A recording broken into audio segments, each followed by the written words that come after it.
Hey there, ladies and gentlemen, and welcome to this review of the new Boar 45318, a new truck we received as part of the Phase 3 update.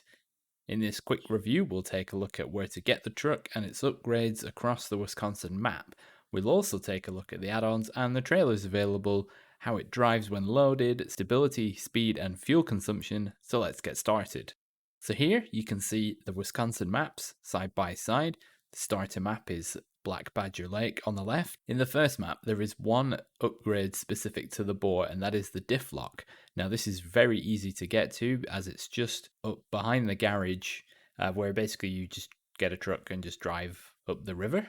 The second is the raised suspension in the Grainwoods River map, but this is an isolated spot where you have to build a bridge no matter what to get to it. The white lines on the map indicate the optimal route to each upgrade, and there are indicators as to where the bridges need to be built. The orange lines are an alternate route, though either way, as I've just mentioned, bridges need to be built in order to reach the raised suspension upgrade. The green line shows the route to obtain one of the fine-tuned gearbox upgrades, this one of which covers most of the vehicles in the game, including the Boar. In order to get the Boar 45318, you just have to be in a Russian map and then buy the truck in the truck store, although it does cost $181,000, which is very expensive indeed, especially for what you actually get. Now we're going to take a look at the truck's add-ons.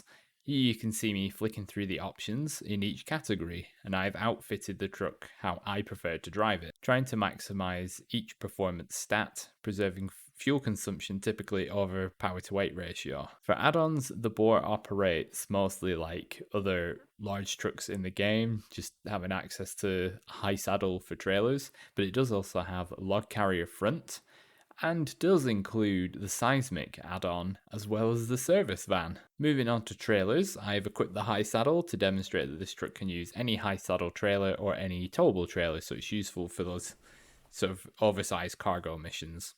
The footage you can now see is the Boar carrying long logs, taking the same route as the Paystar from the previous review. Unloaded and unburdened, the truck feels pretty fast and is capable of crawling through the mud quite easily. However, when it's loaded up, you notice a lot of struggle, and it can even struggle to get going from a standing position when off-road, where you have to even just put it into low gear to get it moving. I drove the route with the two top engines, and I did notice that the more powerful engine did not slow down as much, but it would still struggle to get going again if you were driving really slowly or if you stopped. In terms of the difference in fuel between the engines, you're looking about 50 litres, which the route I drove was not that long, so that could be a make or a break. It's up to you, really. Fuel capacity for the truck is 300 litres, which for a truck this size is okay, but given the size the truck actually is, I did expect the fuel capacity to be greater, somewhere in the 350 to 400 litres.